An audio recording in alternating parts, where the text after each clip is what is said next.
Part 5. Inspection of aircraft upon arriving from foreign airports.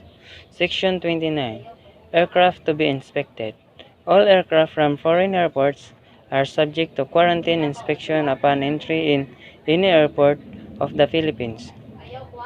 Aircraft cleared in one airport in the Philippines are deemed cleared for all other airports in the country except in cases of any aircraft with an infectious disease subject to be regulation, emerging disease, public health, emergency of international concern, and or death on board. Section 30. Requirements of aircraft to be inspected. Subsection 30.1.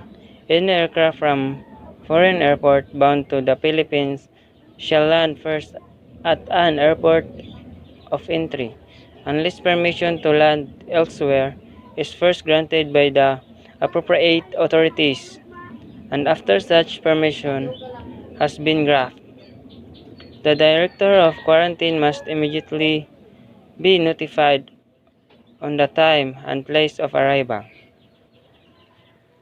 Section 31. Requirements from Commander of Aircraft to be inspected. The aircraft commander or the airline representative must inform the Bureau of Quarantine before its arrival the following condition on board. Subsection 31.1. Cases of infectious disease subject to the regulations, emerging disease and or public health emergency of international concern occurring at the airport of origin. Section 32. Boarding of aircraft placed under quarantine. Subsection 32.1. In case of notification of the presence of suspected cases of infectious disease subject to be regulation, emerging disease and or public health emergency of international concern and date on board the aircraft. No person is allowed to embark except the quarantine medical officer and or his accredited assistant for proper evaluation and management. Disembarkation of the other passengers shall be not allowed until such time that the aircraft has been granted a quarantine clearance. Section 33. Vector control of aircraft. Subsection 33.1.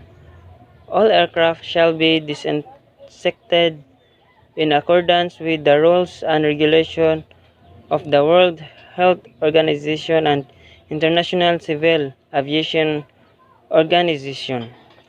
However, in view of the danger of introduction of insects which are vectors to infectious disease subject to the regulations, emerging disease and or public health emergency of international concern, aircraft arriving from the airport shall be subject to the following measure in addition to the in-flight disinfection when necessary.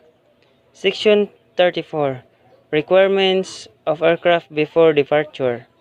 No aircraft shall be allowed to depart from any airport of the Philippines to foreign destination without securing an outgoing quarantine clearance from the Director of Quarantine or his duly authorized representative. The clearance shall be granted to the aircraft on condition that such an aircraft has observed all quarantine requirements imposed. This clearance shall be a requirement for granting of a customs clearance for departure. Section 35. Embarkation of travelers for international flights. The Director of Quarantine, when he considers it necessary, may order the medical examination of travelers and may disallow of any suspected person having an infectious disease subject to the regulations.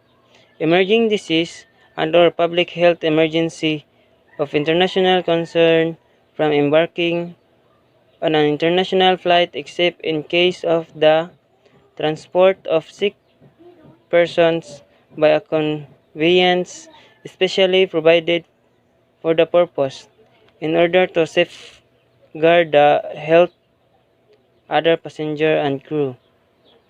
Section 36. Personnel assigned for aircraft inspection. The quarantine inspection of aircraft shall be conducted by the quarantine medical officer and or a duly accredited assistant designated by the director of quarantine. In airport, where there is no quarantine medical officer, a duly trained physician will be designated by the Undersecretary of Health as acting or alternate quarantine medical officer upon the recommendation of the Director of Quarantine, who shall perform such function on annual contractual basis. Section 30. Time of aircraft quarantine inspection. Inspection of aircraft required by this regulation shall be made between 0800 1200H and 1300 1700H. Mondays to Fridays. Any inspection performed outside of these hours and during Saturdays, Sundays, and holidays shall be compensated for. Hence, reasonable reimbursement by the concerned airline may be allowed by the Director of Quarantine in relation to fine, incurred expenses, and services rendered by each quarantine personnel. Part 4. Part 6.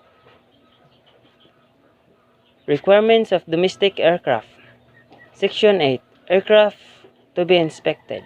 All domestic aircraft with the existence of a infectious disease subject to the regulations emerging disease public health emergency of international concern and or death on board are subject to quarantine inspection.